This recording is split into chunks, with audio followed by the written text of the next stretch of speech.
Pregnant nurse बहू। सुषमा की बहू विनीता एक हॉस्पिटल में नर्स थी, लेकिन उसे डॉक्टर से भी ज्यादा नॉलेज थी। हॉस्पिटल में सब विनीता की तारीफ किया करते थे। सुषमा का बेटा यानी कि अंकित अपनी बीवी विनीता से बहुत प्यार करता था और उसे अपनी पत्नी की काबिलियत पर बहुत भरोसा था। धीरे धीरे वक्त गुजरता गया और शादी के 8 महीने बाद विनीता प्रेग्नेंट हो गई। मैं बहुत खुश हूँ। मेरा इकलौता बेटा है और अब इसका बच्चा इस दुनिया में आएगा। मैं दादी बन जाऊंगी। दादी मैं बता नहीं सकती मुझे कितना अच्छा लग रहा है। आपको खुश देखकर मैं भी बहुत खुश हूँ माँ। देखो बेटा, वैसे तो विनीता नर्स है, उसे अपने बारे में सब कुछ पता है, लेकिन फिर भी ना आजकल बच्चे पैदा करने में बड़ी परेशानी होने लगी है। उसे कहना कि वो अपना अच्छे से ख्याल रखे। अरे माँ, आप है ना, आपके रहते हमें चिंता करने की क्या जरूरत है। मैं तो अपनी बहू का बहुत अच्छे से ख्याल रखने वाली हूँ। उसे अच्छे से खिलाऊंगी पिलाऊंगी, तभी तो मेरा पोता या पोती एकदम हेल्दी पैदा होगा। कुछ दिनों के बाद सुबह के वक्त। अरे विनीता बहू, ये तुम क्या कर रही हो? कुछ भी तो नहीं मम्मी, अपना हेल्थ चेकअप कर रही हूँ। और क्या? लेकिन ये ब्लड प्रेशर की मशीन और ये तुम्हारे हाथ में इंजेक्शन कैसा है? अरे मम्मी जी, मैं अपना ब्लड प्रेशर चेक करके देख रही थी। प्रेग्नेंट होना और ऐसी हालत में ब्लड प्रेशर चेक करना बहुत जरूरी होता है। लेकिन बेटा, इन सब कामों के लिए तुम्हें डॉक्टर के पास जाना चाहिए। अपना चेकअप खुद करने की क्या जरूरत है? और ये इंजेक्शन किस लिए लाई हो? मम्मी जी, इससे मैं अपना ब्लड सैंपल लूंगी और हॉस्पिटल में जाकर अपना ब्लड चेक करवा लूंगी। अरे ऐसा भी कोई करता है भला? अपने खुद के हाथ से खुद का ब्लड सैंपल भी कोई निकालता है क्या? मम्मी जी, ये मेरा रोज का काम है, इसमें क्या है? मैं जब खुद से ये सब कर सकती हूँ तो किसी और से क्यों करवाऊँ? अच्छा ठीक है, जैसा तुम्हें सही लगे। कुछ दिनों के बाद सुषमा अपनी बहू को फिर से इंजेक्शन लगाते हुए देखती है और अंकित भी उस वक्त वहीं पर था। अरे विनीता, ये तुम क्या कर रही हो? तुम प्रेग्नेंट हो, इस तरह खुद को इंजेक्शन लगाने की क्या जरूरत है? अब तू ही समझा बेटा। पिछली बार भी अपना ब्लड सैंपल खुद ही कलेक्ट कर रही थी, तब भी मैंने इसे समझाने की कोशिश की थी, लेकिन ये तो मेरी बात सुनती ही नहीं। अरे मम्मी जी, मैंने पहले भी कहा था ना, बड़े हॉस्पिटल में नर्स हूँ मैं, और क्या करना है क्या नहीं मुझे अच्छी तरह पता है। हाँ, लेकिन तुम खुद को इंजेक्शन क्यों लगा रही हो? अरे इंजेक्शन नहीं है, प्रेगनेंसी में कुछ वैक्सीन लगवाने होते हैं, बस वही लगा रही हूँ, और क्या। और फिर एक दिन रात को अचानक विनीता की तबीयत खराब हो जाती है। क्या हुआ विनीता? तुम ठीक तो हो? तुम तो खुद अपना इतना ख्याल रखती हो, तुम्हारी तबीयत कैसे बिगड़ गई?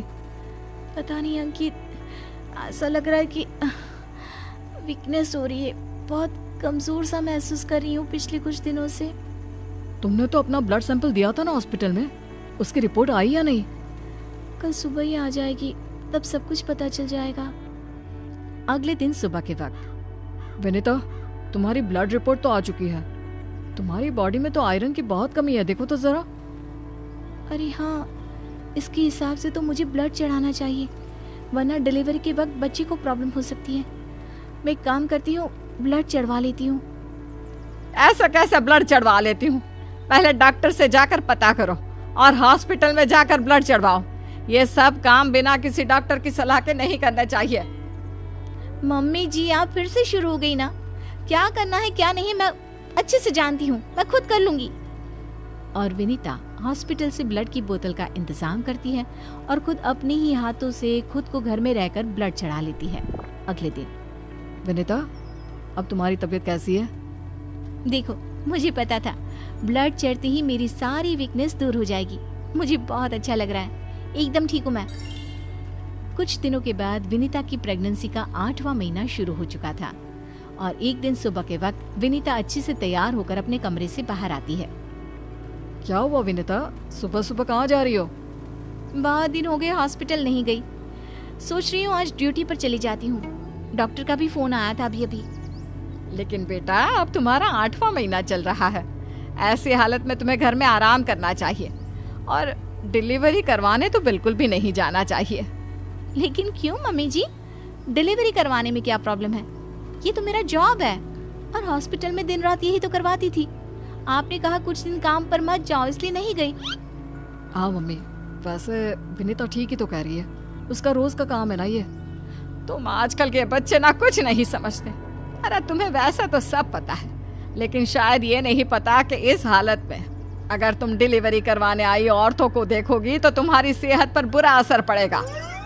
अरे मम्मी, ऐसा भी कुछ होता है क्या?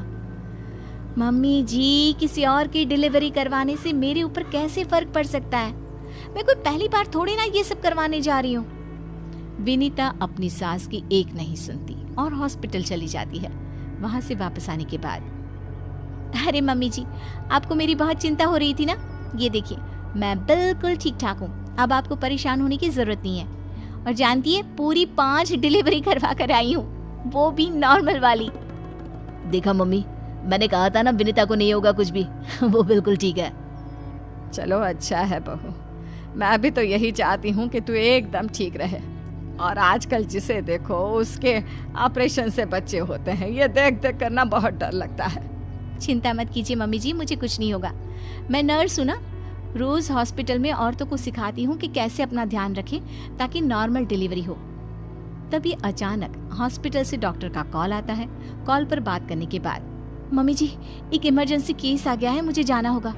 अरे लेकिन अभी तो आई हो, कैसी डॉक्टर है तुम्हारी? उसे पता नहीं चलता क्या कि तुम प्रेग्नेंट हो? ऐसी हालत में तुम्हें ना बुलाए। अरे नहीं मम्मी जी, डॉक्टर की भी मजबूरी है। कह रही थी काफी सीरियस केस है और हॉस्पिटल में उन्हें किसी दूसरी नर्स पर इतना भरोसा नहीं जितना मुझ पर है। मुझे लगता है कि तुम्हें मना कर देना चाहिए बहू। कुछ नहीं होगा मुझे मम्मी जी, मैं अभी डिलीवरी करवा के आती हूँ। कुछ देर बाद अंकित के पास हॉस्पिटल से फोन आता है। अरे मम्मी, जल्दी हॉस्पिटल चलिए, वहाँ विनीता की तबीयत खराब हो गई है। हे भगवान, सब ठीक करना, मुझे तो पहले ही डर लग रहा था। अंकित और सुषमा हॉस्पिटल पहुंचते हैं। क्या हुआ विनीता को? वो क्या है ना, विनीता एक नॉर्मल डिलीवरी करवा रही थी। केस बहुत ही सीरियस था और उस लेडी को बहुत ज्यादा प्रॉब्लम हो रही थी। क्योंकि विनीता खुद प्रेग्नेंट है तो वो अचानक से घबरा गई और उसे लेबर पेन शुरू हो गया। लेकिन अभी तो मेरी बहू का सिर्फ 8वां महीना चल रहा है। देखिए, ऐसा हो जाता है। उस औरत को दर्द में देखकर घबराहट की वजह से विनीता को ये हुआ है। अरे डॉक्टर, लेकिन डरने की कोई बात तो नहीं है ना? नहीं नहीं, ऐसा कुछ नहीं, हमने उसे एडमिट कर लिया है। तभी सब देखते हैं कि विनीता अपने हाथ में एक छोटे से बच्चे को लिए बाहर आती है। अरे विनीता, तुम्हारी तो तबीयत ठीक नहीं थी, तुम्हें दर्द हो रहा था, तुम बाहर क्यों आ गई? अरे दर्द हो रहा था तो क्या हुआ, मैंने वो दवाई ले ली जिससे जल्दी आने वाले लेबर पेन रुक जाते हैं। और वैसे भी डॉक्टर, उस औरत को मेरी जरूरत थी, उसकी देखभाल के लिए मुझे ठीक होना ही था। ये देखिए, इसका बच्चा एकदम सही सलामत है। अरे वाह मेरी बहू, तूने तो अपने तबीयत की परवाह ना करके किसी और की जान बचाई। मुझे तुम पर गर्व है विनीता। ऐसे ही थोड़ी ना वो हॉस्पिटल की सबसे अच्छी नर्स बनी है।